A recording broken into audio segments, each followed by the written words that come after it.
So, good afternoon and welcome to the June 21st regular meeting of Council. As we celebrate National Indigenous Peoples Day, the city of Parksville recognizes the people of the Coast Salish Nations and their traditional territory upon which we gather with gratitude. The consent agenda for 4 items, A, B, C, and C, according to mine here. I need a mover and seconder for all 4 items. Councillor Greer, seconded by Councillor O'Brien. All those in favor? Aye. Carried. Thank you. Delegations, we have none. Correspondence, we have 1 piece of correspondence from the McMillan Arts Center, meeting request, City of Parksville and the BC Cultural Days representatives. I need a mover and a seconder for the recommendations. Moved by Councillor Patterson. No, sorry. My brain was going in another direction totally. Moved by Councillor Patterson. I need a seconder, but is that a second? We need a seconder and then you can ask. Okay. I'll second it. Okay. I'd like to split it up. You want to split it up? Yes, please. Absolutely.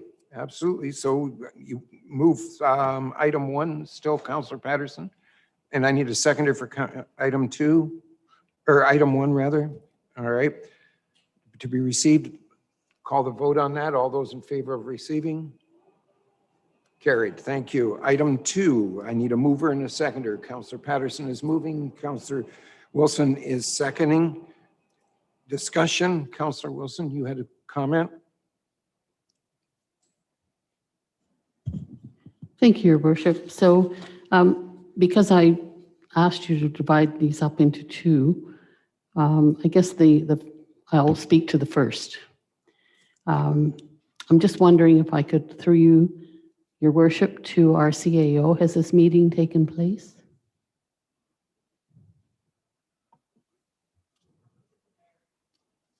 Pardon me? Or I guess I could ask you, Your Worship, has the meeting taken place? I have had conversations with Sandy Hurley, and I've had conversations with Jen Bate on this, and just let them know that this was coming up on the agenda, and that once we've decided if we want to do it, then we'll get back to them and we can have the conversation, or they can have the conversation more fully at that point in time. It was kind of the intent of where we were going. All right. Can I have a follow-up, please? Of course. What I want to mention is that the letter was addressed to you and staff. I think that if council is going to vote on anything to do with this, that council should be a part of the meeting and the discussion. So is that possible that we could have all of council in that meeting? Do I have to make a motion for that? I'm not understanding what it is you're looking for here, Councillor Wilson. The fact is that what we're saying is that we want to provide $50,000 to be allocated for the PDBA and the MAC to come up with a plan for a celebration in September. There's no intent for any of us to be in those meetings at this point in time for it. It's them that are going to come up with this, with the plan, not the staff or not. Yeah, that's not what I'm saying. I think we'll wait for Kivita. If I may, Your Worship, I believe just to clarify for council, the motion is that the PDBA and MAC would come back to council. So they would come back to you as a group at a formal council meeting to get your approval for what it is they want to do. That's the second motion. So if council is agreeable in principle to doing a grant to the group, they would have to come up with a plan and then you would approve it as a council. Keep going, keep going. Okay, so this is where I'm confused. When I read this, it sounds as though the meeting was held or to be held with you and staff. And I guess where I'm confused, it's not even on this page. Hang on, I'll get it for you. Let's see, page 15. So my concern with this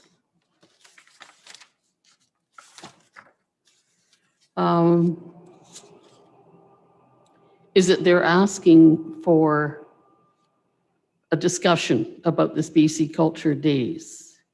So the reason I had this separated between the two items is that I wasn't sure whether the meeting had taken place or whether it was going to be taking place, so that we could understand what it is they're asking for and we can ask some questions. But if you're going to combine it with item 2, which is the money, then I have more concerns that I would like to speak to. All right, let's get this so that we're all clear about what this is. This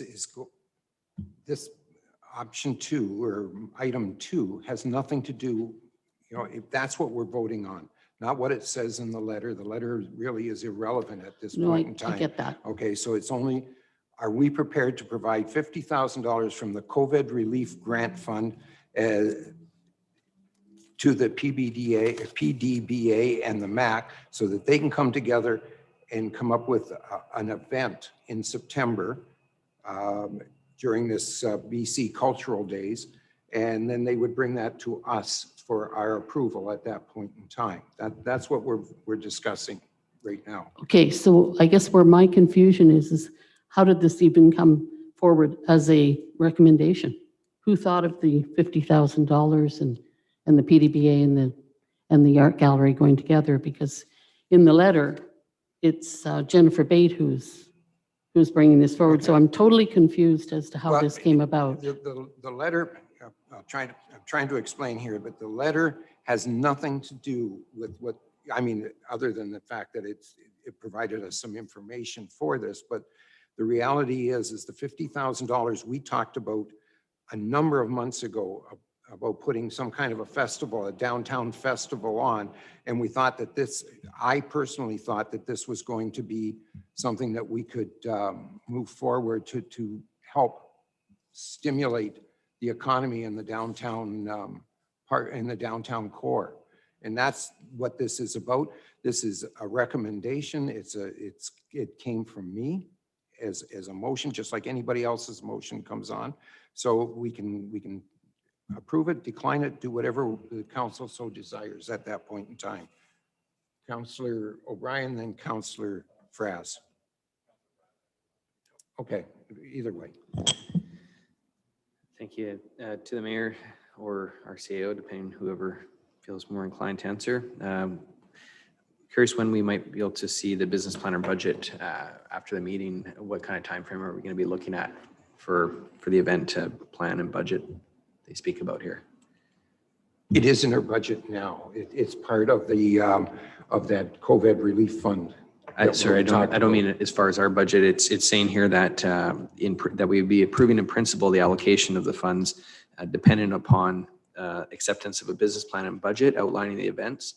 I'm just looking for a time frame as when we might expect to be able. I imagine there's going to be a follow-up time that we're going to have to confirm this motion. So if this event's scheduled to happen for September, is it, I guess, in a couple of weeks or in a couple of months do we plan to, maybe for our CAO to answer?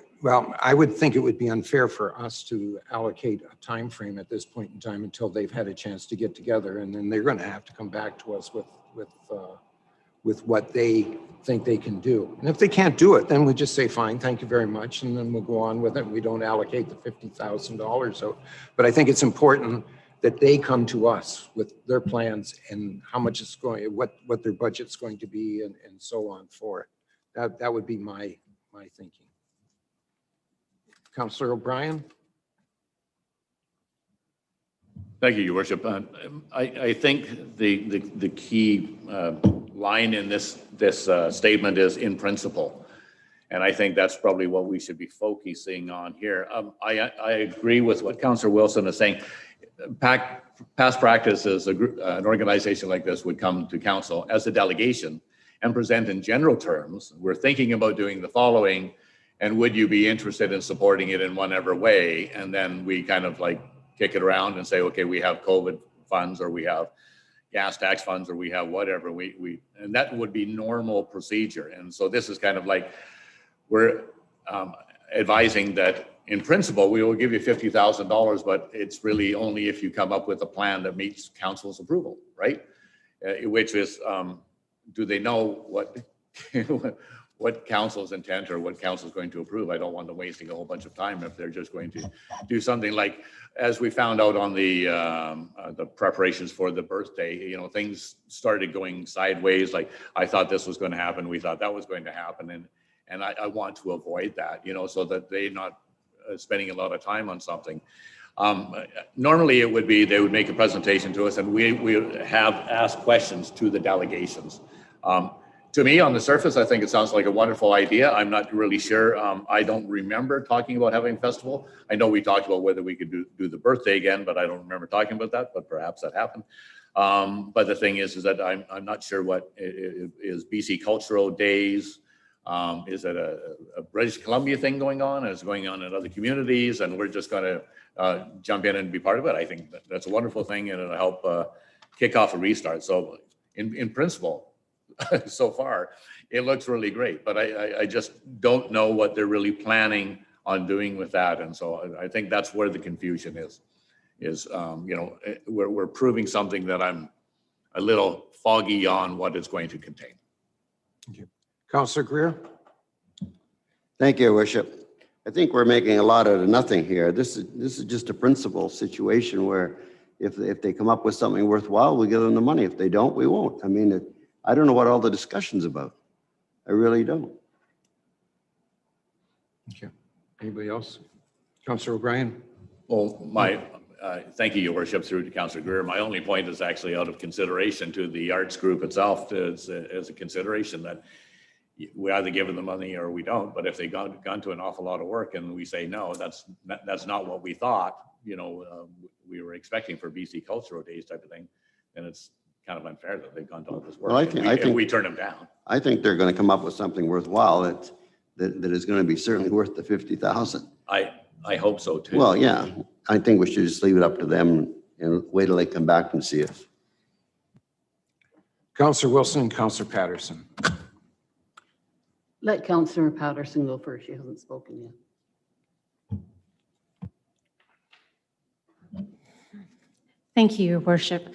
Councillor Wilson and I have both sat on the arts as the liaison, and Councillor Wilson sits with the PDBA this term. And I know that as far as the arts, they are very much looking forward to moving forward and have done quite a bit of things even with the restrictions that have been in place with COVID. Being as this is BC Cultural Days, it's also a way to think about, and I thought it was quite fitting that it came before council today as it's Indigenous Day. And so whether or not they will actually have enough time or not to have this in play, and that for September will be difficult to say, as we don't have a council meeting in August. Those are some of my comments, but I do know that with the collaboration between the two groups, the MAC and the PDBA, that we can expect something rewarding and needed. I'm going to say needed at this point in time, with COVID still in our midst, and that. But looking forward to the future, I'd really like to support this and hopefully see something that's long lasting, that's not just in September, that it will have memories or something for the future. Those are my comments. Thank you. Thank you. So here's what I'm thinking on this, is the fact that we did talk about having some kind of a downtown event with the merchants on the streets and so on when we were talking about the allocations of the funding that was provided from the province. This was a natural tie-in, first off, for a number of reasons. First was the fact that this is sometime in the latter part of September, and that is after that last step of the COVID program is done. So that's a better situation than trying to do something prior to that. Yeah, it is a bit tight on time. And if both these groups come back to us and say, look, we need to do it in October, then we can look at it in October. It doesn't have to be tied to, they're just going to come to us with their plans so that we can look at it. It keeps council out of being in the middle of all of this. Let those two groups, which have the biggest amount to gain by having a successful part of it, we just will provide the $50,000 from the funding that the province gave to us, and let's see what comes up of it. If after they've had a chance to look at it, they say we can't do it, then so be it. They can't do it, and we get on with other things. But I think we should give them the opportunity to have this. I know that as I said, I've talked to the president of the PDBA and also the executive director of MAC, and they both seem to be very excited and thought it was a great idea. And I think the clock's already, it's starting to wind already as to what they're thinking. Let's give them a chance. Let's let them come up with it or not. Councillor Wilson. Thank you, Your Worship. I thought you had forgotten me. Nope, not at all. Well, thanks for explaining that. I just want to clarify that I was confused about how the amount of money came up and the whole thing. I didn't realize that it's like a motion you put forward. So as Councillor Patterson has said, yes, I'm a huge supporter of the arts and the McMillan Arts Centre and the PDBA in the downtown. So both those groups, I was a liaison on. So I think that I'm not sure how you came up with $50,000, but there is one question I would like to ask through you to our CAO, and that is, if we do open this up to a COVID grant or funding, I guess it's not really a grant in this case, would it be? It is? Okay, so will this cause a problem or open the floodgates for others to come forward and say, well, I would like some more money, or because we have already closed that first intake. And so I just want to make sure that, this is a bit of a one-off, and we can make sure that we're not going to have continual requests. Thank you. If I may, Your Worship, through you to Councillor Wilson. So anyone can come to council at any time and ask. Council did approve a process with timelines for the first round that you just discussed at the last meeting, I think it was. So this would be a one-time grant, and it might not even be for $50,000. It may be a different amount depending on the business plan they present to you. And then we are waiting for some direction from council on a second round. There is still money allocated from, originally council allocated $280,000 and we spent about 130 and change. So if council wishes to proceed with the second round, we can very easily do that for the fall. We heard from a lot of the nonprofits that their funding streams from other places will end in July. So the fall might be a perfect time where they would need more support. But this doesn't in any way commit council to doing anything with anyone else. And both the MAC and the PDBA are nonprofit societies, so it's not an assisted business issue. Hopefully that helps. Thanks for that answer. Okay. If we have no further conversation on this, then I will call the vote. All those in favor? Opposed? It's carried. Thank you.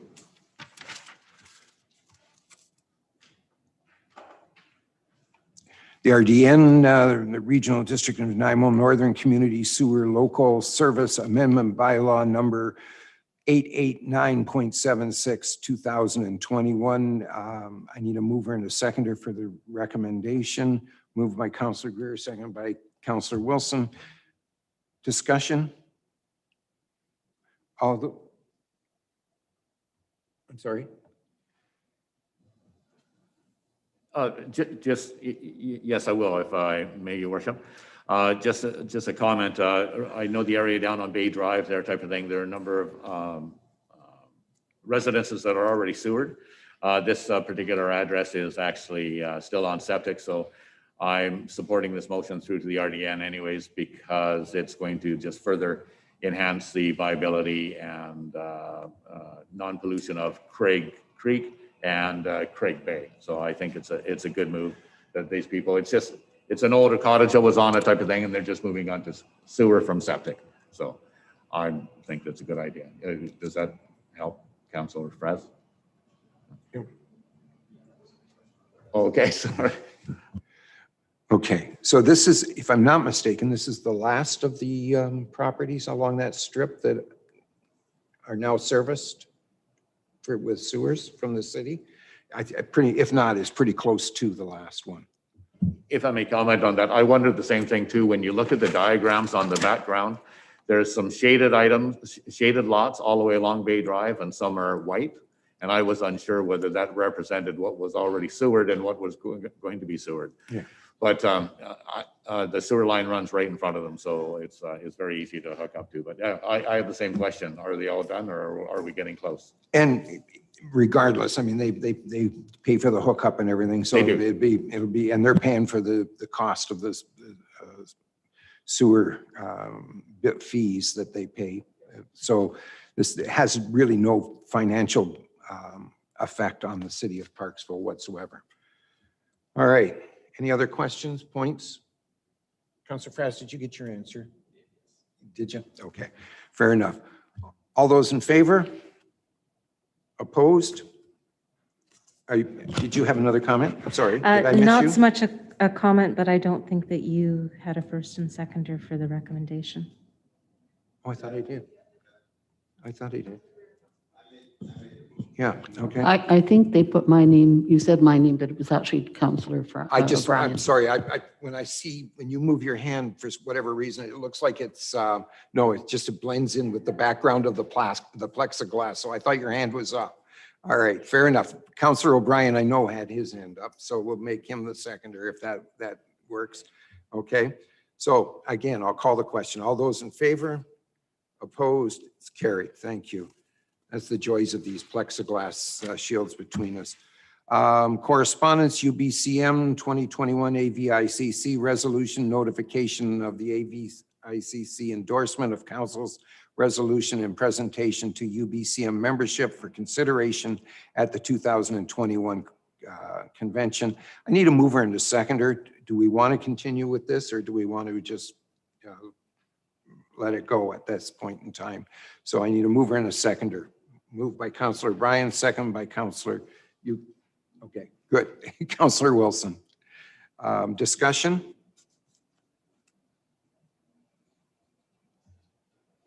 Somebody, go ahead, Councillor O'Brien. Thank you, Your Worship. So I'm assuming we have the possible meeting minutes on our desks in front of us here. So these are all possibilities that our CAO has gathered. Is that correct? Or do they need to be confirmed at this time, CAO Caleb? Sorry. If I may, Your Worship, I think you're referring to the UBCM. This is the AVICC recommendation from last season that would show up as a UBCM motion as well. So usually what happens is items go to AVICC and then they get endorsed or moved forward from AVICC, and then they show up on UBCM if they pass that hurdle. So there's two separate items tonight. One is from the AVICC and the next one is new items you might want to add to the UBCM agenda. They both will end up on the same UBCM agenda, but this one is separate from your discussions you're going to have about UBCM. So to be clear, Your Worship, through the CAO Keller, do we have to put this through, is the proper protocol that anything that goes to UBCM goes to AVICC first? Yes. Yes. Thank you. Okay. All right. And all we're doing is endorsing that we're going to continue with it to go to the UBCM is what we're after. So no further discussion. I'll call the question. All those in favor? Opposed? It's carried. Mr. Butterworth, I believe, is in the background there somewhere, and we need your information on the statement of financial information. Thank you, Your Worship. If I may, the Financial Information Act requires all municipalities to prepare by June 30th a statement of financial information with prescribed information in a prescribed format for the previous year. We call this document the SOFI. So the SOFI contains the city's audited financial statements, schedules of council and employee remuneration and expenses, a statement of exempt staff severance agreements, and a list of payments to suppliers and contractors, plus a couple other schedules. And in order to complete the SOFI, it must be approved by council. The recommendation is as per the agenda. Thank you. I need a mover and a seconder. Moved by Councillor Patterson, seconded by Councillor Greer. Discussion. Councillor Patterson. Thank you, Your Worship. I just wanted to say that I really appreciate staff and Director Butterworth and everyone else, and Ms. Tardif. I noticed this was online and everything as well today in a really great format and that too. So thank you and kudos for getting it in as always, such good shape for the city of Parksville. Thank you. Thank you. Councillor Wilson. Thank you, Your Worship. Through you to Director Butterworth, I just want to clarify. It says the balance of grant remaining included in the restricted surplus, page 71, is $1,882,300 for the COVID grant. Is that how much we still have left? For sure. If I may, Your Worship, that's how much we had left at the end of the year. Since then, other initiatives have taken place this year. Some more office space. We're working on a couple other things like the new data line down to Public Works and a few other projects that are on the go that were approved as part of the project. So that was the year-end amount, but it's not that amount now. And plus the grants that council just awarded at the last meeting as well would come out of there. Thank you. Thank you. Councillor O'Brien. Thank you, Your Worship, and through to Director Butterworth. Yeah, thanks, Lucky. Great job again. Super concise. Just a quick question regarding we loaned Chief Norris, Fire Chief Norris, anyways, to Qualicum Beach. I'm looking for somewhere on the financial statement. I tried looking at the other one at the end of the year as well for reimbursement for the time spent by Chief Norris with Qualicum Beach. Does that appear under like protective services or where would that reimbursement from Qualicum Beach appear on the financial statement? I'm not sure what it would have been under. If you could help me with that, please. That's a good question. Actually, I didn't do the statements this year, so I'm not sure exactly where that one got parceled off to. I'm looking at the statements on page, what page of the agenda? Page 49 of the agenda. It's got our revenue. It's either under the services provided to other governments, or it could be under government transfers and grants if it was a grant from them. So I'm not sure where it got put at. I can look it up and let you know. I'll send you an email on where that got, how much that was and where it got put to. I'm not sure which line it got put into in those statements. CAO. Right, if I may, Your Worship, if it helps council, I know that the agreement was that it was 40% of the chief's salary that was reimbursed. I don't know the amount of that off the top of my head, but that was the agreement that was signed for his time. So Council or Director Butterworth can follow up with the exact location, but just if that helps council understand the agreement, it was for that. Councillor O'Brien. Let's follow up. Yeah, let's follow up if I could. Yeah, thanks, Lucky. I kind of missed out the equipment that was working on the roof, and I couldn't exactly hear you, but I think what I did hear is that you were going to locate the line item and you were going to send us a copy of where that was reimbursed under as the formula that CEO Kaler has mentioned then. Is that correct? Yes, I'll send you the amount and which revenue line it shows up on our statements. Thank you. I'll know where to look the next time after that. Thank you. Okay, any other conversation? I'd like to again extend my congratulations to staff for a great job that they did on pulling all this together. This is no small feat. And I'd also like to congratulate this council. You should be very proud of the budget and the financial situation that this city is in. Nothing but great things to say about our financial position in this city. So congratulations to everybody on a job well done. So I'm going to call the question. All those in favor? Opposed? It's carried. Thank you. Reports. Mr. Russell. Good evening, Your Worship and Council. We're going to need you to speak up a little bit, Mr. Russell, only because you're competing with equipment on the outside at times. So, Good evening, Your Worship and Council. For Council consideration this evening is a follow-up report with respect to a development variance permit at 475 Doehle Avenue, formerly 483 Doehle Avenue. This is for a fence variance to allow for a 2-meter fence in proximity to a 1-meter existing retaining wall. The intent of the fence is to improve the privacy and to mitigate headlights that shine onto the property. Since this was last presented to council, required notification has now occurred. Council received one piece of correspondence that was distributed to the council email in support of the application. If the corporate officers received any requests for someone to speak to this, the corporate officer can inform council at this time and give them an opportunity to speak. Otherwise, that's all we've received this evening, and council may consider the permit per the agenda. the corporate officer indicates there was nothing else received. So I need a mover and a seconder for recommendations 1 and 2. Moved by Councillor Fraz, seconded by Councillor O'Brien. Discussion on this?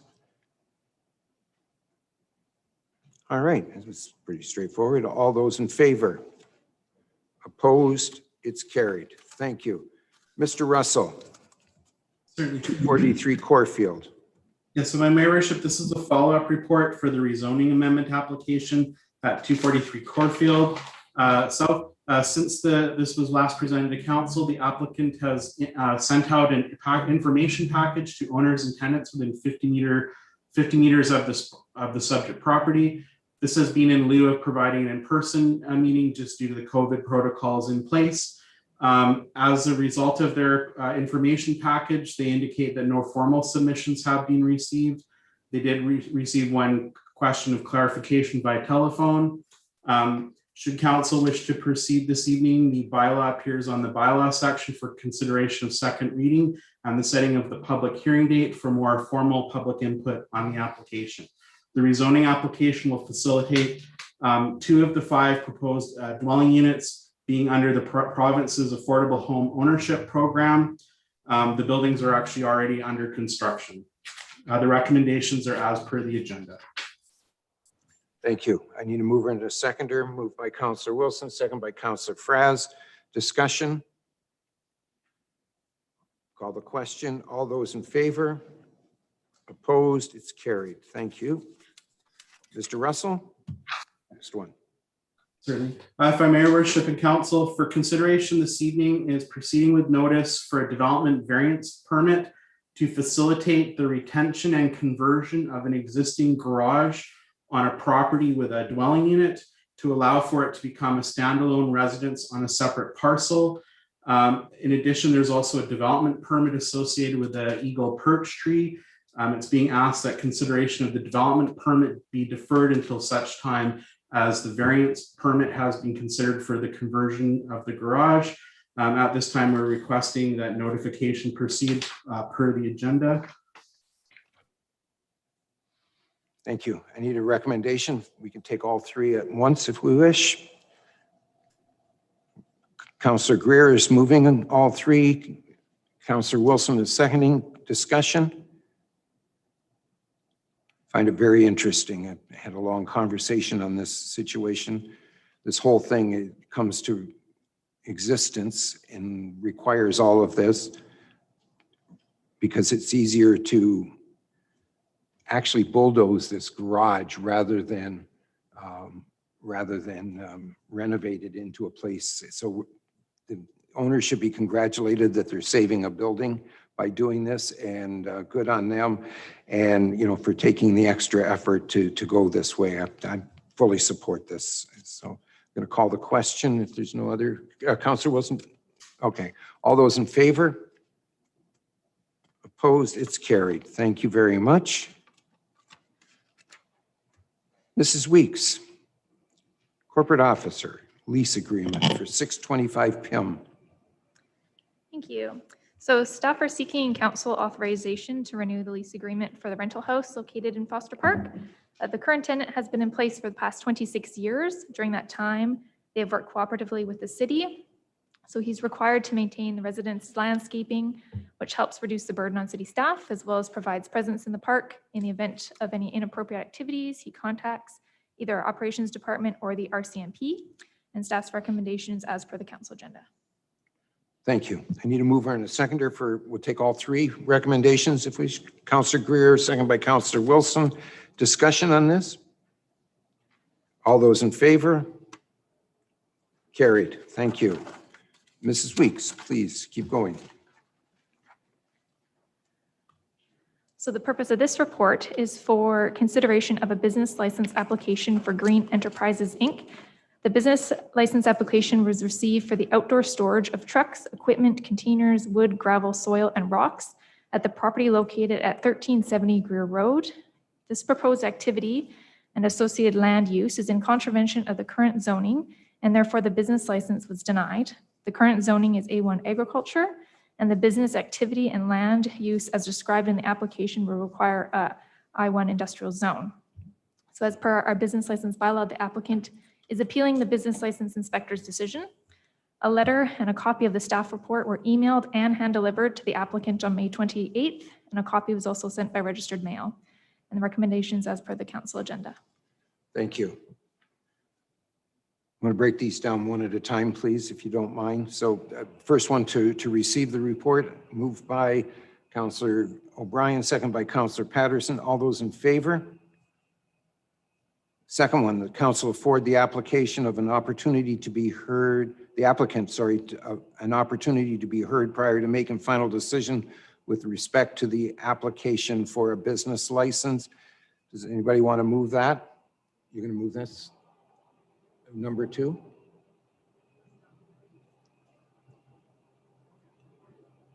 Oh, I understand. That's why I was just going to bring that up. Okay. We have, in fact, given him 2 opportunities to come, just so you know, and he's declined.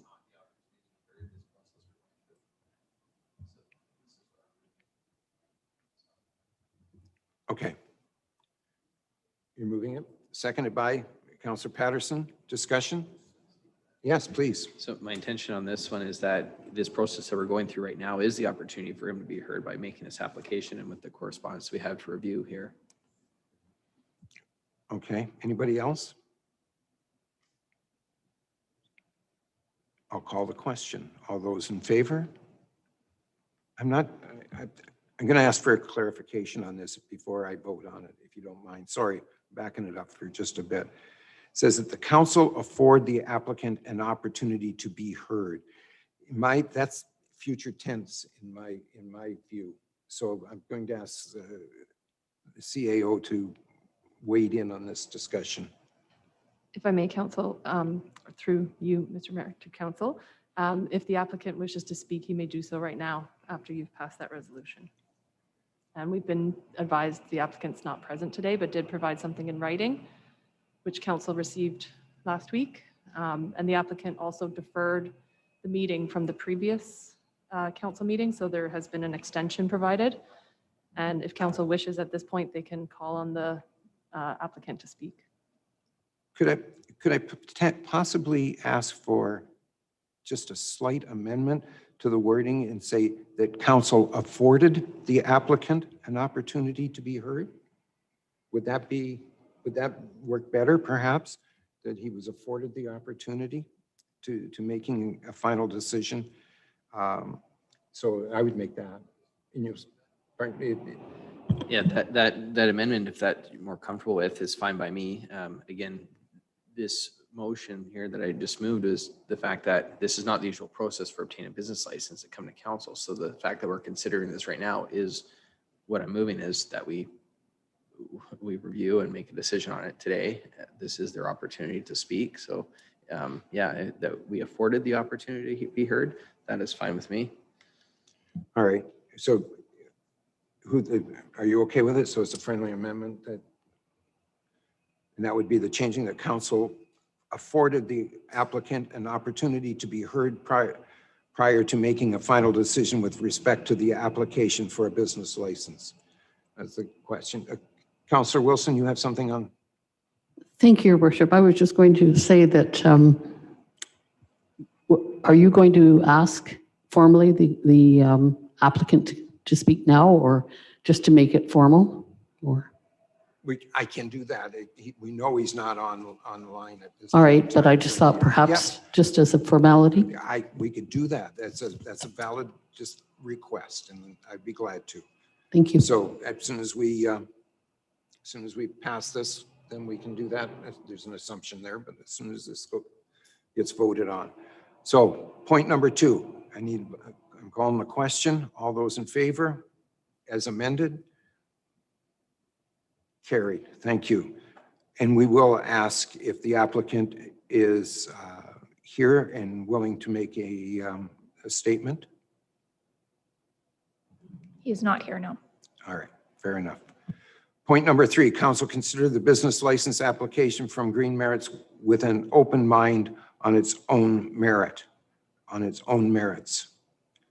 I need a mover and a seconder for that. Councillor Wilson, seconded by, you're going to second it? Yeah, I'm thinking that I'm with you on this one. So if I may, Your Worship, there's legislative procedural steps that council has to take when reviewing a business license. And so the steps need to be acknowledged by council during the meeting so that it's front and center in your mind. And the steps were provided to us by legal counsel with previous applications. You're going to second it? Okay. Go ahead. Does anybody else have anything before I weigh in on this one? Go ahead. Just mention that I think it goes without saying that I'll speak for myself, but as far as I know about this entire council, we always operate with an open mind coming to the table here. So it almost, if it's just a procedural motion to have it, that's what I'm moving it for, because I think we do that irregardless. Councillor O'Brien? I think it should be mentioned as public record that we have considered this with an open mind and considered it on its own merits. And whether that's past tense or present tense, we have done that. So I think we've done our due diligence as to the proper legislation. So I agree, I'll support this. Okay. We feel firm about the wording on this? All right. If you feel firm on the wording, then I'm prepared to support it as well. I'll call the question. All those in favor? Carried. Thank you. The council approved the application for a business license from Green Enterprises, Inc. or... Sorry to interrupt, Your Worship, if I may. This is the item where we need a motion from the floor on either approving or rejecting. So there's an either or here. Yes, so just to I understand make that. clear to council. Yes, I understand that. Okay, so either approve it or the other part of it, the council refuses the application for a business license. Councillor Wilson, you get to pick. Thank you, Your Worship. In this case, I will make a motion that council refuse the application for a business license from Green Enterprises, Inc. Seconded by Councillor Greer. Discussion. You go first. Thank you, Your Worship. I believe, first of all, there is no business license for it, and it's not even zoned correctly for his choose. So, and it's pretty self-explanatory in the notes. Thank you. Thank you. Councillor O'Brien. Thank you, Your Worship. And in the background information, it also mentioned that council should actually give reason to, if we were refusing this application, reason why type of thing. And as per Councillor Wilson has mentioned, as per staff recommendations, that this did not qualify under the current zoning. being the reason that we're refusing at this time.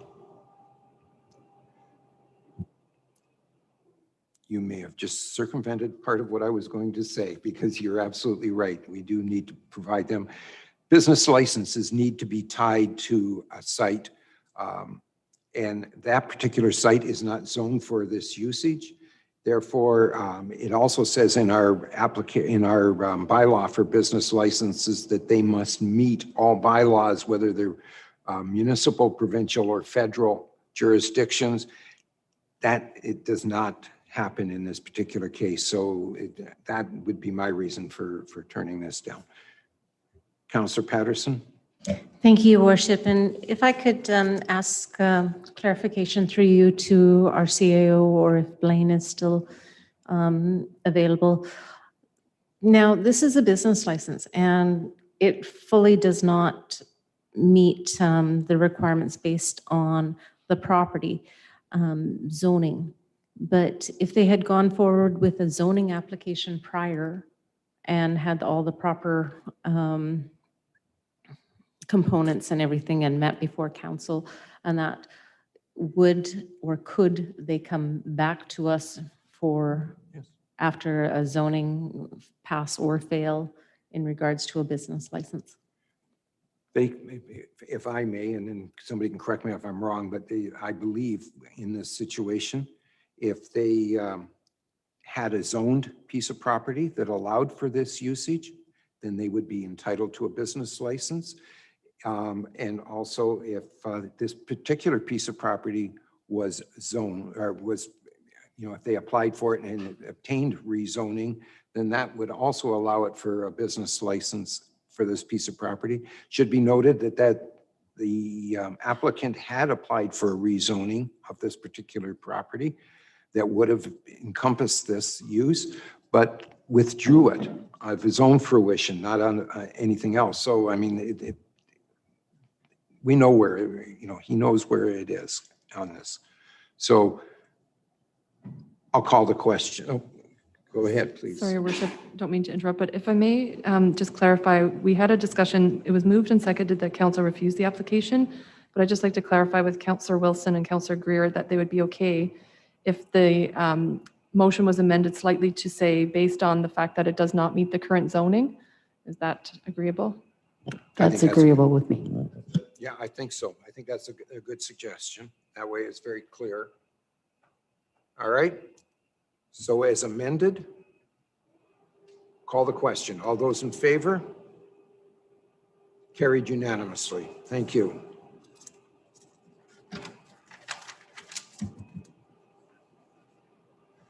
All right, so at our last meeting, council was requested to submit the requests or suggestions for meetings at this year's UBCM convention to the CAO. Mrs. Kaler, can you tell us what we received? Thank you, Your Worship. Through you to council. So there were 3 items that were discussed in fairly general terms. We would need some council direction today. The deadline is June 30th. And so the first item, I'll maybe just read them out and then councillors can make a motion as they see fit. The first item was a request to meet with the Minister of Transportation and Infrastructure. This is the Honorable Rob Fleming. And the topic would be essentially to support the RDN if they are requesting a meeting, to show our support for the Rath-Trevor Trail connection on the RDN lands. And if the RDN are not meeting, we asked for some clarification as to whether they are and have not heard back yet.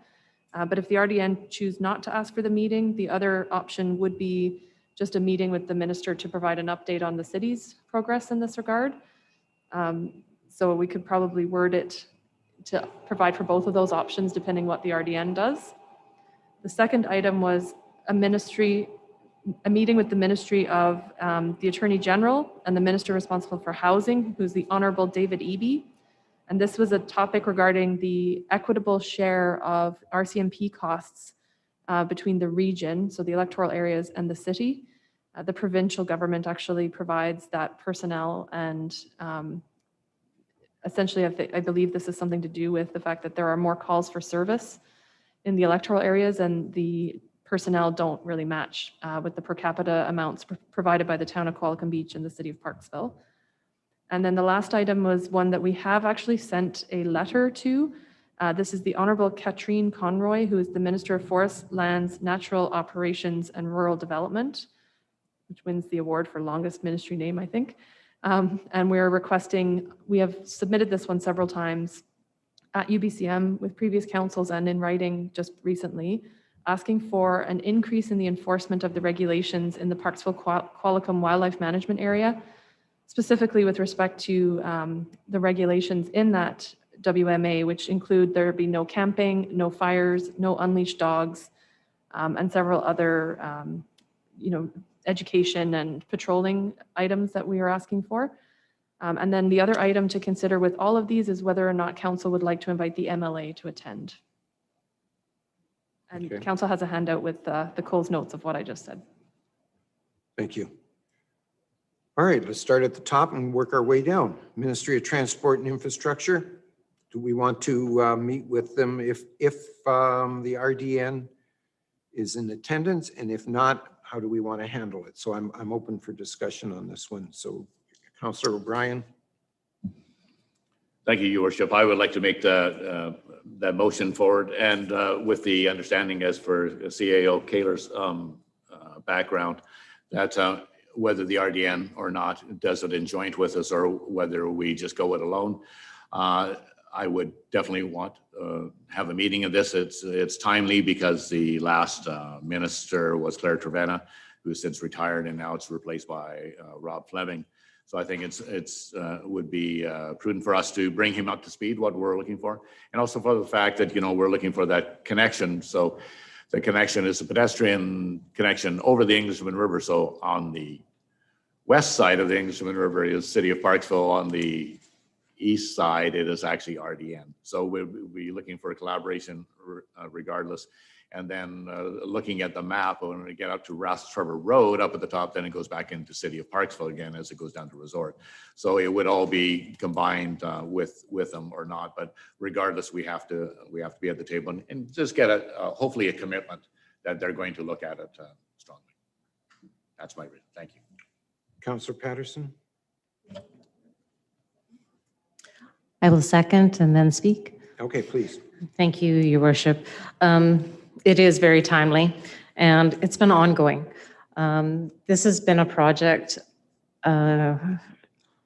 it actually started 2 other councils ago, and it's long overdue.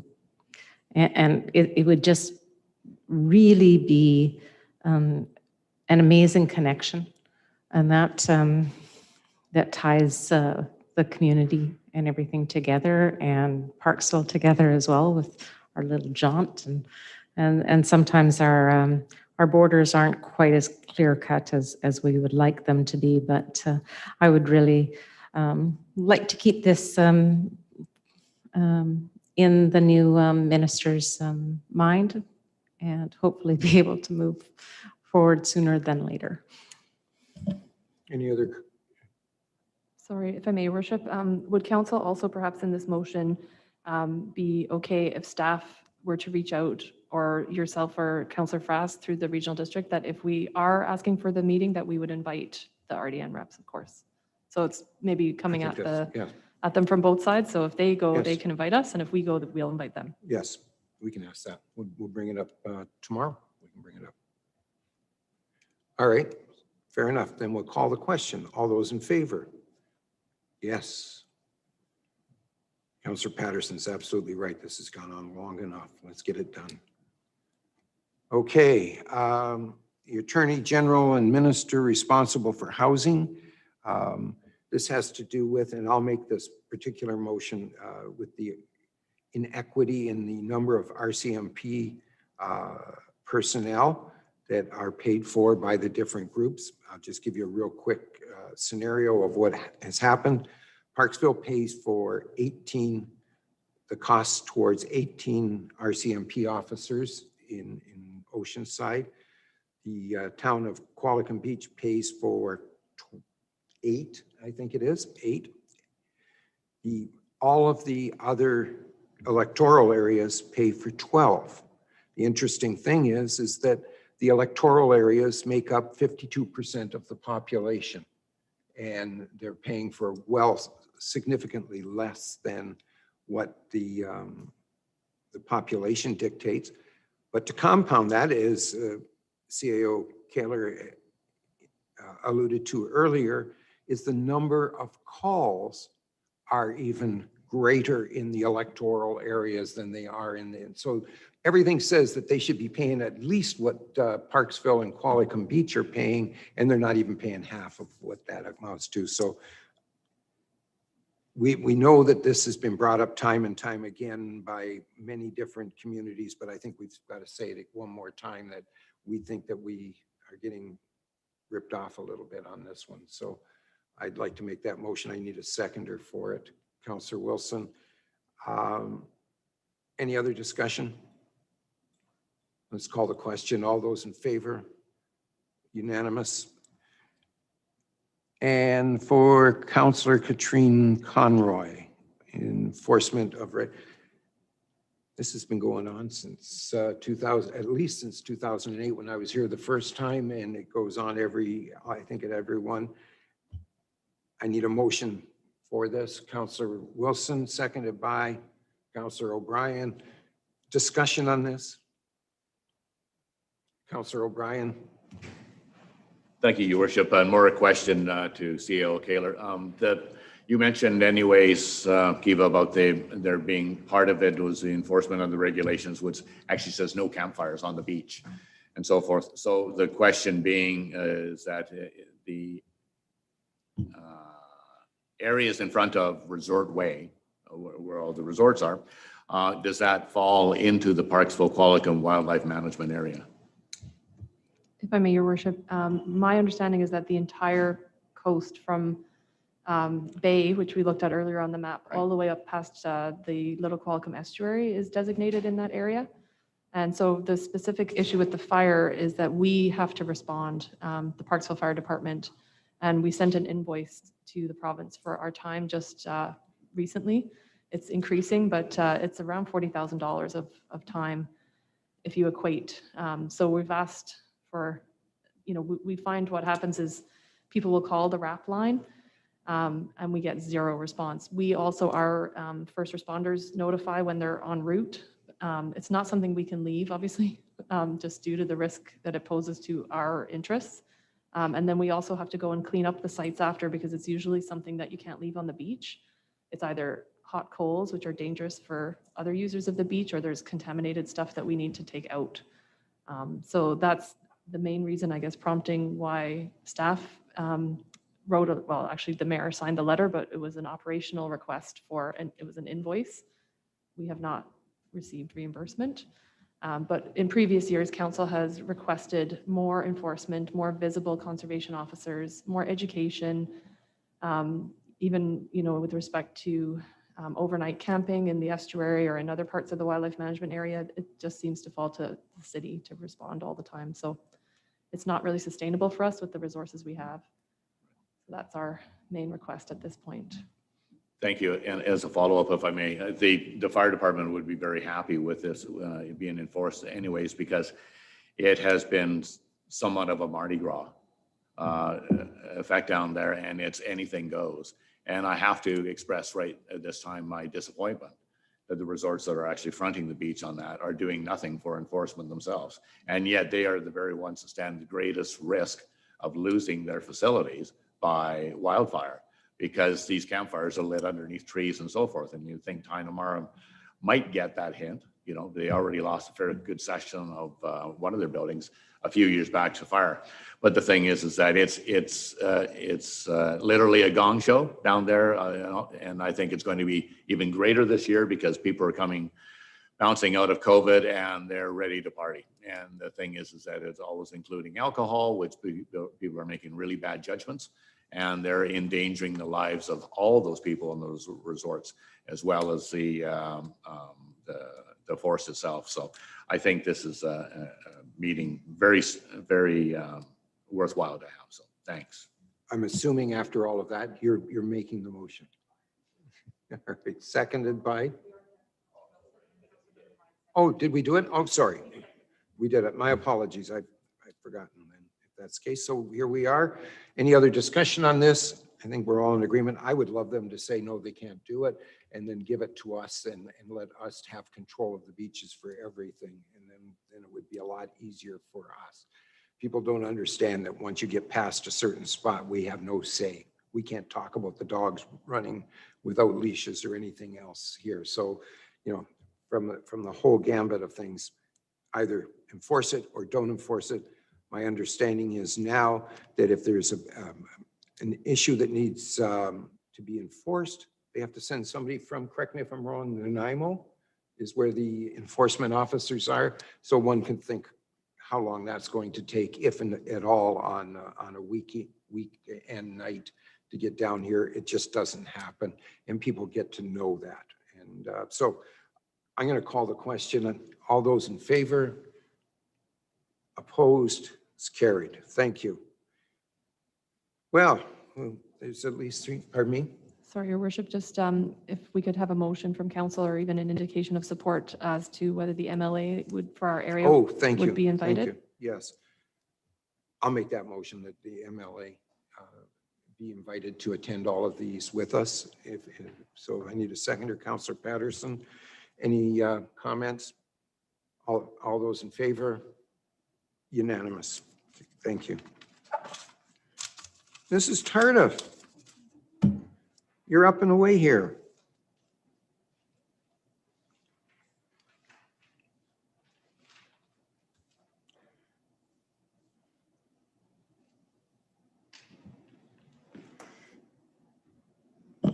Good afternoon. Good afternoon. So I would like to speak to you or talk to you about a grant opportunity that has presented itself. And it's the Canada Healthy Communities Initiative, which is federal funds being administered by Community Foundations of Canada. And I think that's happening because they're smaller grants, around $25,000 to $50,000, and they're capital focused grants. And I suspect the government just didn't want to be bothered with a whole bunch of little ones. So they've given the money to the Canadian or Community Foundations of Canada, which is very similar to the Parksville Qualicum Beach Community Foundation that we have here. And they will actually be reviewing this grant. This is the second intake, and it's due this week. So staff, we looked at a number of possibilities for this, this grant and came up with recreation. And I think sort of the basis of that was that as we move into sort of post-COVID, we hope, there will be more opportunities, there'll be more demand for people wanting to be outside and recreational activities. So this fits with Council's strategic plan, which is recreation. And so that's the description of the objective as outlined in the grant application. And the grant provides the opportunity to identify or I'm having trouble reading, has the opportunity to identify a grant that kind of fits that community level innovation and improvements in the quality of life, as well as supporting economic recovery and then the post-pandemic activities. So in the grant, it outlines eligible projects and they're listed there. So what we've identified as the project is, and this is after meeting with Volleyball BC and VIU to discuss safety and user concerns, we've identified some improvements to the volleyball court, which, as we know, is extremely well used and needing some help. So at this point, and the grant is due this week, and I'm still pulling some prices together, but it will be for no more than $50,000. And so what is being proposed is where you see the two wheelchair icons. Thank you, Amanda. Those would be accessible viewing pads or platforms, solid surface. And to get there in both cases, and I think the pathway is just about the same, is from the accessible parking that's on the other side of Sandcastle Drive. We would propose a crosswalk in both places with then a kind of a hard surface pathway to get to the accessible platforms. So that's one part of the project. Another part, and that also works for strollers, and also will provide a pathway in addition to those going to the court. So the other thing that we're proposing is a perimeter fencing. And the number one reason for that is safety, because volleyballs go flying and kids aren't paying attention, go running out in front of traffic. And the crosswalks will also provide other opportunities for people who need to go from one side to the other, not just wheelchair accessibility. But I think the fencing is important to define the area and really truly provide safety, because the balls are flying all the time. They go under the food trucks, and the youth kind of just climb under the food trucks to get the balls. And so it's definitely dangerous. The other sort of key thing that's been missing is a loading or drop-off zone. Because that is such a well-used space, parents drop their kids off, people drop their stuff off, and they're just pulling off to the side of the road, and you've still got the two-way traffic that's a challenge. So we're suggesting that there would be a bit of a cutout. I think it's 9 meter by 3 meters. And that would be used for loading and drop-off zone, and also emergency vehicles, because right now there is nowhere for emergency vehicles in that area. The other part of this proposal would be bleachers, 4 sets of bleachers that would be spaced apart for spectators, for parents. We have a lot of people, regular residents who come down and watch the league games because it's an activity in the park. Lots of grandparents. So I think the bleachers, they would be multi-use, movable, and would provide that COVID safe viewing. Right now, people put their chairs up, but it's just a little bit of grass. I think this is a better opportunity. And the other is to take where you see that top icon of the wheelchair, is to perhaps take that and make a natural, continue a natural line and expand. I'm not sure how many extra courts, maybe 2 would be allocated in there, and then some additional sand. That's where sand's a lot more expensive than I thought it was. I found out today that Beach Fest pays $15,000 for the sand for 17 sculptures. They get a heck of a deal on it. And they do. And the sand that's in the existing courts is very packed down right now because they haven't had sand. Beach Fest didn't happen last year. So there usually that sand gets moved over to the volleyball court. That didn't happen last year and then won't happen this year. So if there's a way that we can make that work within this grant or some of it, I'm going to try as I start to do the final budget for the grant. So those are the things that we're proposing to include in the grant application. The seating, the perimeter fencing, the accessible viewing, are all sort of the key things. And then if there's sufficient room, then we'll add the sand and expanding the court. So what I'm looking for today is support from council to submit this grant application for $50,000 for those items. You need a resolution. So Councillor Wilson had her hand up first. Councillor Patterson is seconding. Discussion.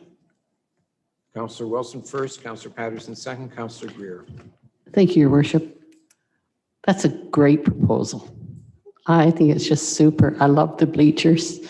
And yeah, I think especially the accessible platforms, really important. So you did a good job. I totally support this. Councillor Patterson. Thank you.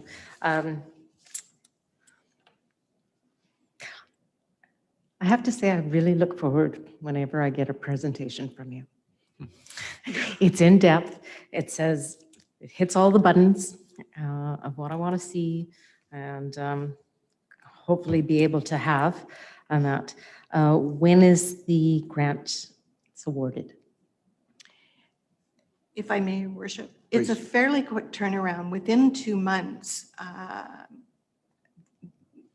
I suspect it will be a wee bit longer than that, but within the next 2 to 3 months. And I didn't mention timeline. This work would be done over sort of late winter 2022, early spring.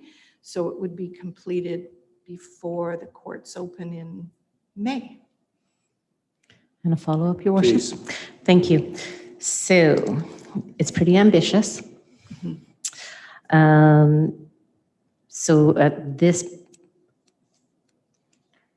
in the fall, and that will go back into budget deliberations and everything.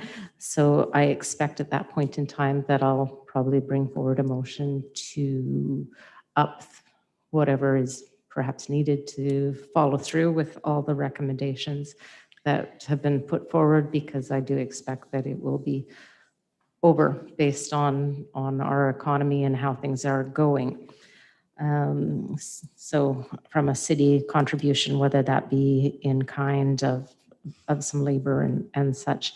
But I just got back from being able to see some family, my mother and brother and that. And I was talking to our CAO prior to this meeting in regards to some of the concrete and crosswalk painting and that as well. So when we get to that stage, and that it would be really awesome to have some very bright or colorful or some little motif in the crosswalk and everything, whether we have some volleyball or something or whatever. But like I said, I've went to UBC and that at the start of my my journey, and it's really amazing the crosswalks and how vibrant and beautiful they are. So thank you. Councillor Greer. Thank you, Your Worship. No, that was a great report, and I like all the ideas that you've put together. Just a couple of questions. You're talking at the one end of the volleyball court to make more courts. Has that been requested, or are there more teams that need more courts? Yes, there is. There are. Yeah. And the other question was where the off-street parking, there'd be a little parking area where you go off the road to facilitate where the volleyball offices or where they start there. Is that could it be a paved? Would that be a paved area? If I may, Your Worship, yes. Yeah. Right now, it's just a curb. Yeah. So And they go up on the lawn there. Yeah, that's Yeah. right. So that'll be a little paved area. But it wouldn't be for permanent parking. It would be a drop-off area. Yeah. And emergency vehicles. And if there are special events, then it could be used as a staging area for special. That's a good idea. Great ideas. Thanks. Thank you. Councillor Fraz and Councillor O'Brien. Thank you. Through the mayor to Deb Tardif. Thanks for your presentation there. It's nice to see those kind of ideas come forward, and I hope the grant is successful. couple of questions I have is, was the max 50,000? Is there a cap on that? If I may, Please. looking at, so this is the second intake, and looking at how grants were awarded in the first intake, I think 50,000 is the absolute max we should be asking for. The grants are somewhere usually around 25 to 40, but I think because there are so many elements in this, and I think it has real value when it comes to sort of post-COVID activity, I'm hoping we can push to 50. A question I have and too as well is for the perimeter fencing there along the volleyball courts, what kind of fencing would that be proposed at? If I may, at this time, and what it's been quoted on is perimeter fencing that looks, that's exactly like the new fencing that's been put in at Springwood. Yeah, thanks. Thanks, Amanda.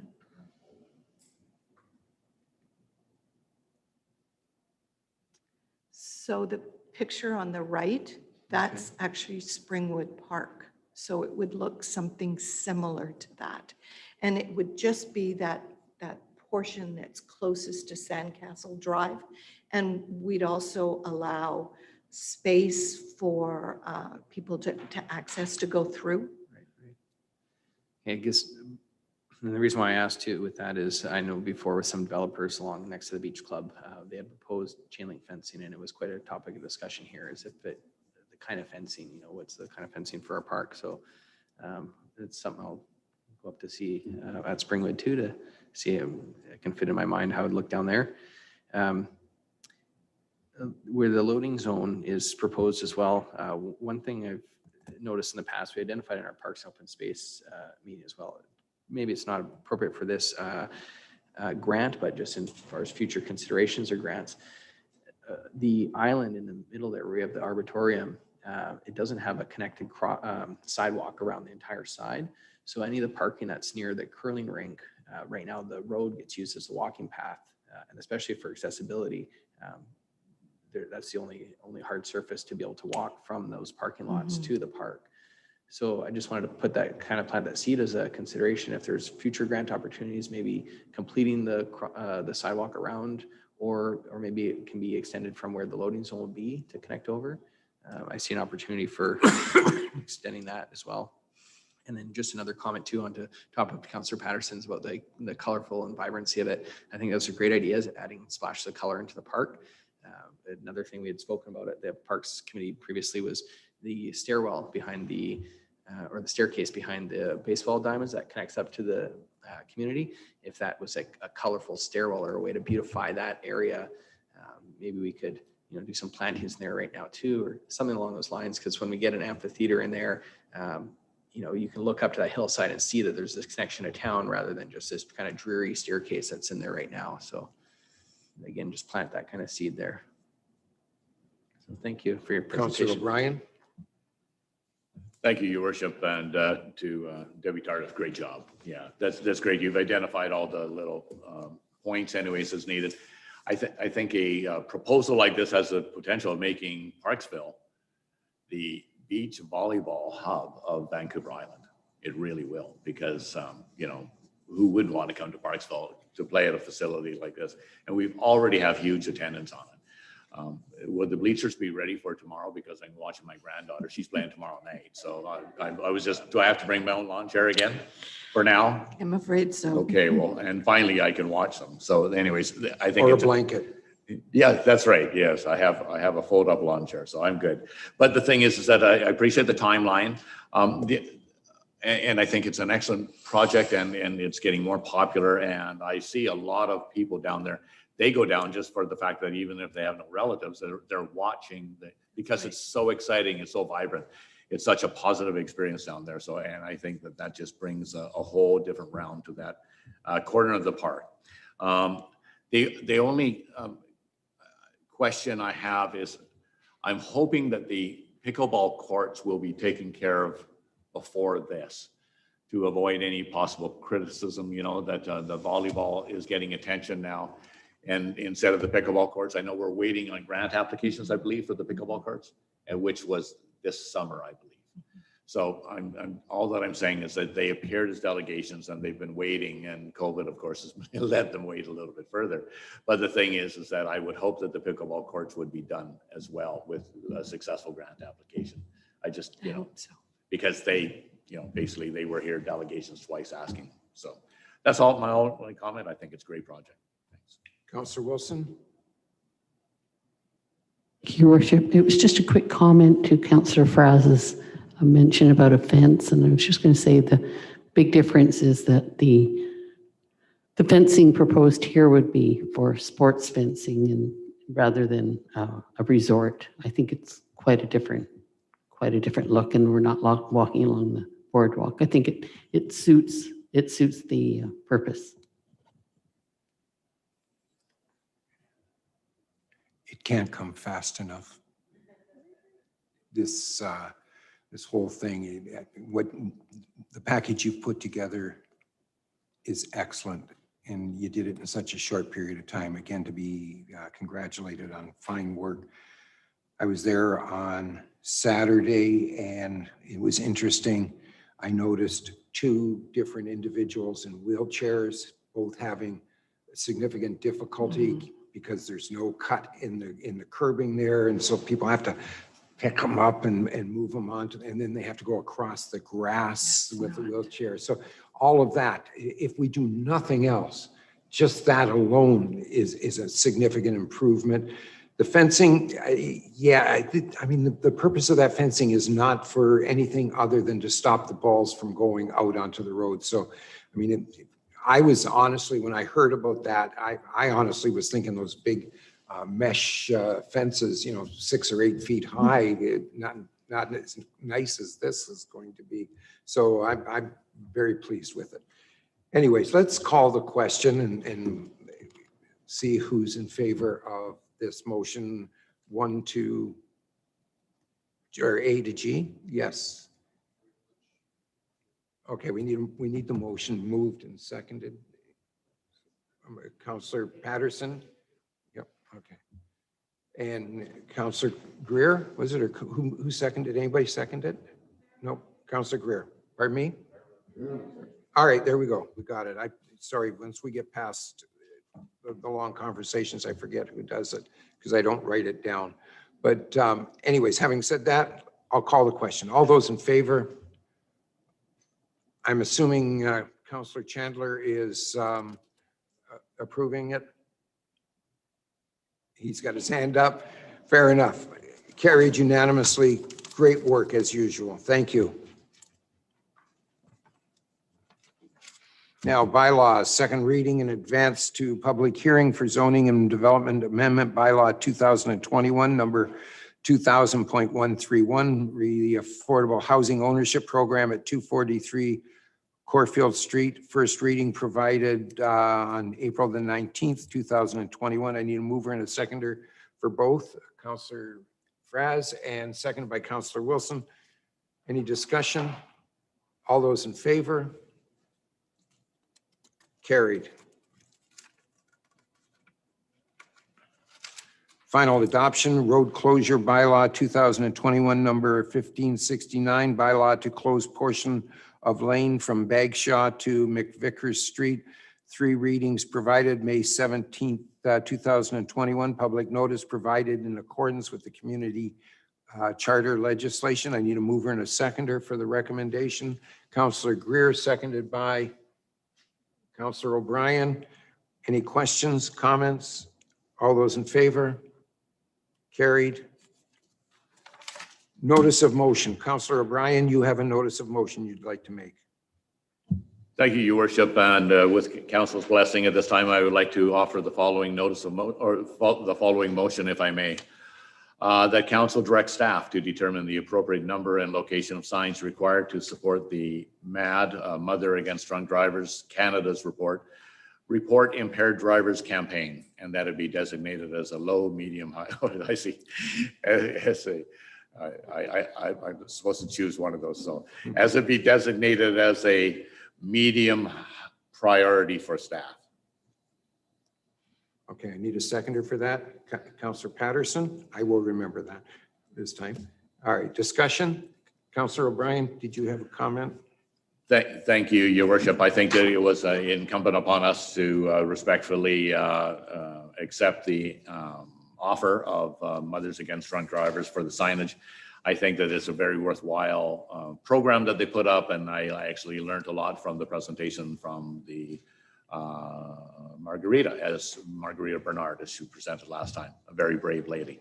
So the thing is that if this one small effort prevents one death in our region because somebody was caught before they caused damage, I think it's certainly worthwhile. So I'm very appreciative to the Association of MAD anyways. So that's the reason I'm putting it forward. Thank you. Thank you. Councillor Patterson. Thank you, Worship. And much like Councillor O'Brien, the presentation moved me greatly. I do have some history on that as well. So I appreciate Councillor O'Brien bringing this forward. Otherwise, I would have. So I'm happy to second the motion. And I don't anticipate it to be an ordeal. And that to add it to our agenda and to the many motions that this council has made, and thanks again to our staff for moving forward with so many of them. Thank you. Councillor Greer. Thank you, Your Worship. I certainly support the MAD organization. I think it's a phenomenal organization, and I support it fully, but I'm not totally convinced that putting signs up in town is going to prevent anybody from drinking and driving. I'd like to know the cost and the time that staff would require to put these signs up, if I can, through to our CAO. If I may, Your Worship. You may. I don't know exactly how much time, but it's not as, like everything, it's not as straightforward as it seems. So we have no expertise whatsoever in this. So we need to do some research as to, where they should be, what other distractions could happen. So we would definitely need a day at least, I'm sure, of somebody's time to do some research. We then need to do BC locates. So we can't just put up a sign or even put an irrigation line or anything. The signs over at the PCC when we were doing the vaccination clinic was several days of staff time, maybe as a kind of a indication of how much. I would say just off the top of my head, at least 3 days. And that I think they're supposed to give us the signs, but I'm not 100% sure on that. If we have to manufacture the signs or the stands or whatever, the posts, that'll be additional time. And then the material cost is probably a few $100, just I would say roughly, depending again how many signs and how much reclamation you might have to do. If we have to put a standalone cement pad, it's different than if we could put it on grass.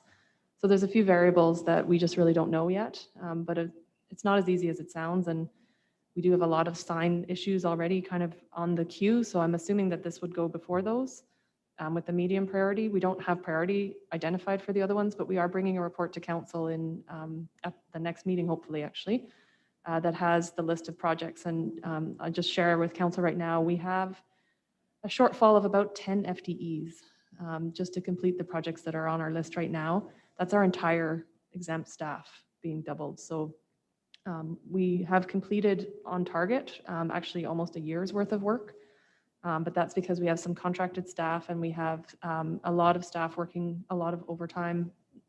They don't get compensated for overtime because they're exempt, but they're working a lot of extra hours, which I don't really think is that sustainable in the long run. So there is going to have to be some difficult decisions. We have 91 projects on our list right now. We started with 47 in January. Every single meeting, at least one, sometimes up to 9 get added. And some of them are multiple tasks. It might be one motion, but it requires several different items for staff to follow up on. So I guess the option will be that we either expand our capacity dramatically, which is also easier said than done. We're having some challenges there too. Or we need to make some tough decisions about priority. Moving things into 2022 might be an option for some, but we also are already getting very close to capacity with some major projects in 2022. So it's a real challenge. Everything takes, multiple staff. So it's not as easy as it sounds sometimes, I hate to say, but yeah, I can't give you a more definitive answer, and sorry for going a little bit off track on it, but we do have a lot of really big challenges that I've voiced to council a couple of times, and we haven't been able to solve them just yet, so. Councillor Greer. Thank you, Rich. Just a follow-up. I'd like to know the cost and the time put into this, because I'm, as I said before, I'm not convinced that these signs are going to be effective. I mean, we've got speed signs all over for cars, and you don't ever see hardly any cars going the speed limit. Everybody's going over the speed limit. So signs don't mean an awful lot. And I think in this case, when you're talking about drinking and driving, and now of course, we have drugs to consider, that a sign is going to stop anybody from doing any drugs or any drinking and not driving. So I'd like to have this report maybe come back from the city on our costs before we make a decision on this. Thanks. Councillor O'Brien and Councillor Wilson. Thank you, Your Worship, and through to Councillor Greer. I agree with what Councillor Greer is saying, but the signage itself, it says call 911. It's not saying don't drink and drive. The signs say call 911 if you suspect an impaired driver. So what it is doing is turning the entire community into the eyes and ears of the RCMP to get drunk drivers off the road. It's not even suggesting don't drink and drive. It's suggesting if you see one you suspect it, you call it in, and the RCMP has backed this up. They say that they welcome this. So the thing is that I agree we're not going to change habits, Councillor Greer, but the thing is that what we're doing is we're turning everybody into watching out for these. And so the other part of the question was, are the signs provided? Yes, MAD provide the signs free of charge. All that they need to know is how many, and they will actually deliver them. The cost to the city is going to be the posts and the groundwork to get it into the ground. Looking at other communities that have put in these signs, it's less is more. So the thing is that for Parksville, we have it kind of good, because the thing is that we have two entrances and one out to Port Alberni. So the idea is that as soon as like, welcome to Parksville, and welcome to Parksville, we could give out 3 signs, keep the staff requirement down to a minimum. All that it is as our visitors or our residents come into town, they're reminded that in Parksville, if you call 911 because you think there's an impaired driver, that will help get somebody off the road. So 3 signs. I'm saying that it's just giving the message that we believe in doing our bit. So I believe the cost, we're all very busy, I get that. But at the same time, it doesn't have to be a huge project, is my thoughts. Thanks. Councillor Wilson and Councillor Fraz. Thank you, Worship. So I think Councillor O'Brien basically addressed some of my questions. I'd forgotten that they do provide the sign. I was thinking that they could just be attached to our current speed signs, but they do come. And I agree that if there are only 3 at the highway, perhaps this is something that the Ministry of Transportation should look at putting on the highways anyway. But for Parksville, yeah, probably 3 would be sufficient at the entries, and the timing for it and on staff wise, maybe this is something I was thinking we could even look at after our meeting with the PDBA, but given that Councillor O'Brien has suggested they be at the entrances, that's probably fine with me. That you fit it into the schedule and tell us what we can't do. Thank you. Councillor Fraz. Thank you. To council through the mayor, I think this is a very good intention motion and campaign that they have going on. Of course, this issue, I don't think there's anybody who wouldn't support educating people on calling 911 for drunk drivers.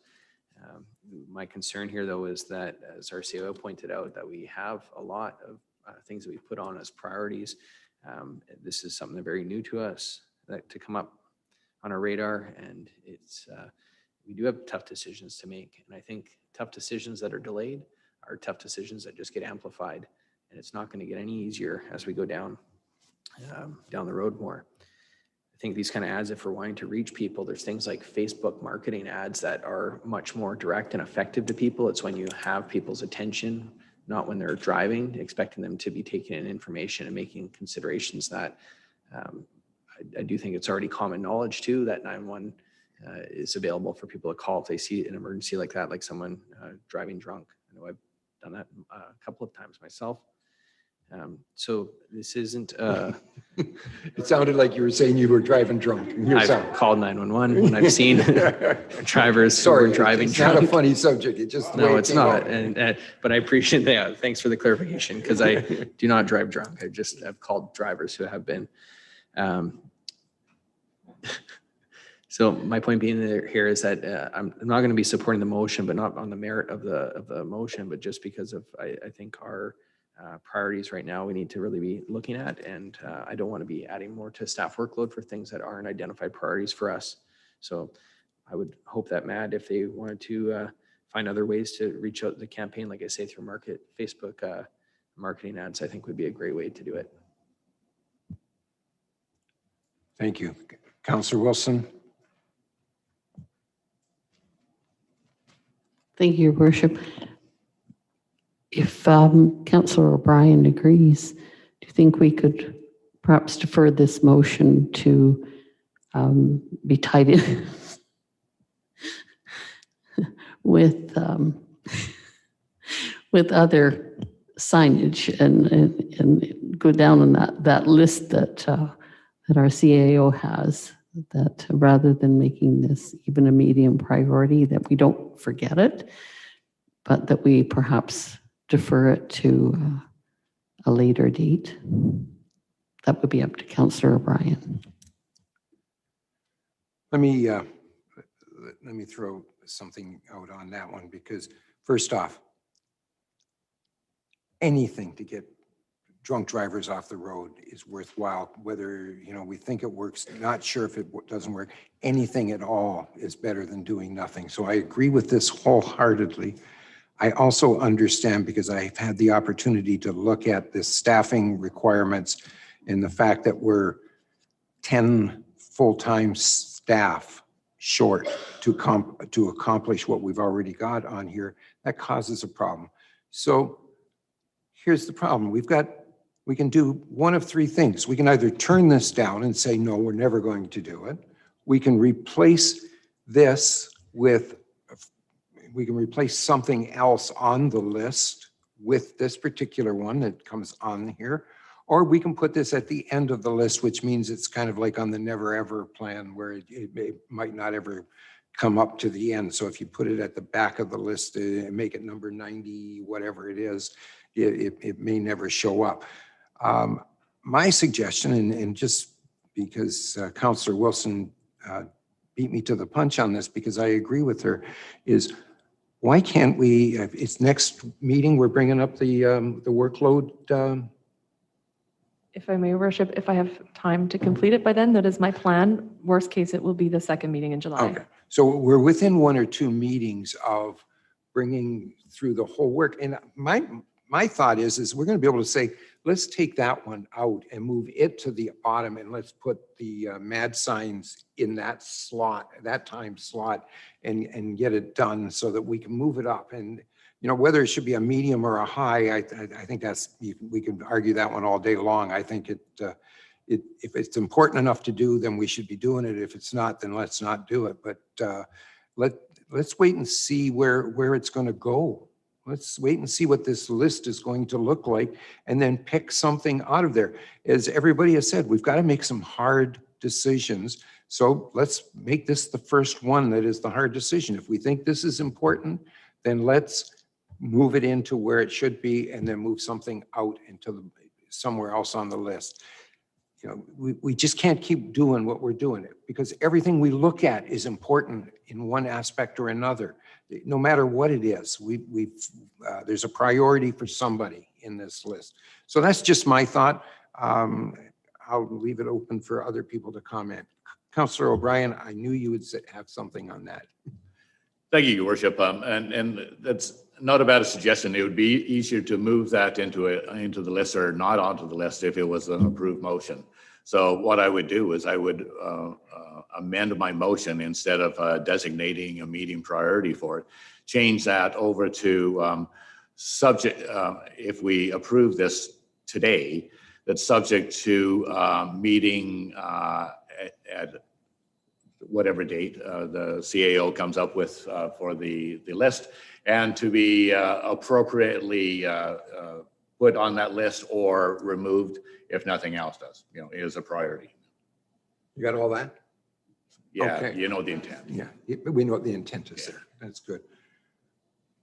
I'll second that amendment. I think that's a good one. Yeah, okay.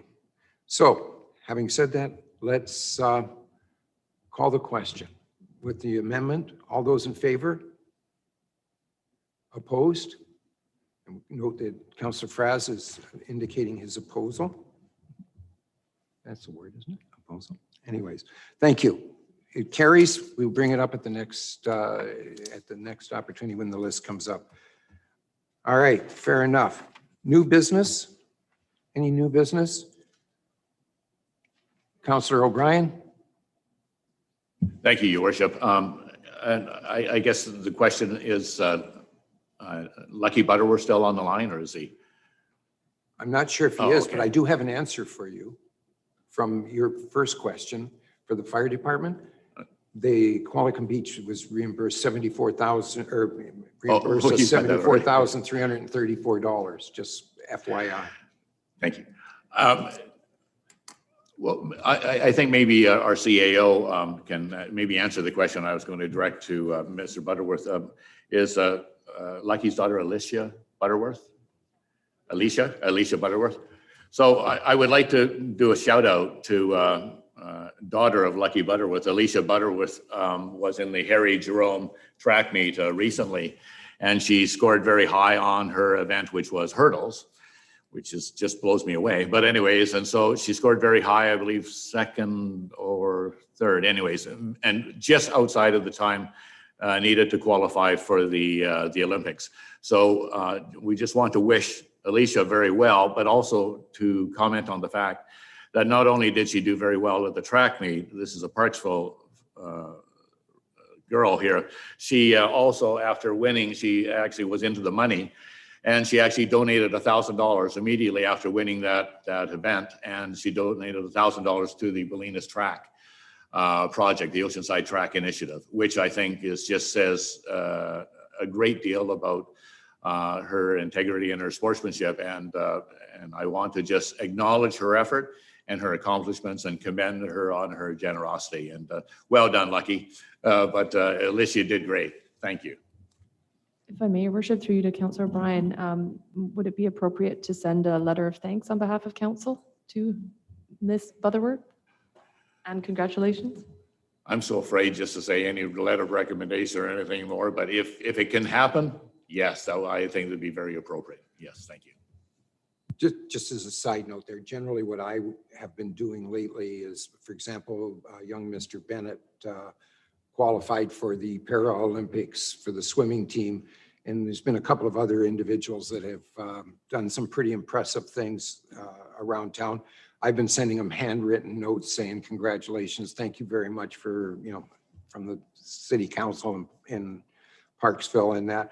And so just to carry your comment one further, I could do that and thank her on behalf of council in that for the contribution. That way it's done. Saves you having to write it, okay? And I will have that out tomorrow. It was my intent to do it tomorrow anyway, so. Oh yeah, I've got great handwriting. All right, anything else in new business? Fair enough. So just a reminder that our next regular council meeting will be on Monday, July 5th. Can you believe it? July 5th at 3 p.m. I need a mover and a seconder for the recommendation to move to a closed meeting pursuant to 91E and K of the Community Charter. Council proceeds to close meeting to consider items relating to the disposition of land and discussions respecting the proposed provisions of a municipal service. So I need a mover and a seconder. Councillor Greer, seconded by Councillor Wilson. All those in favor? We're going into closed and we will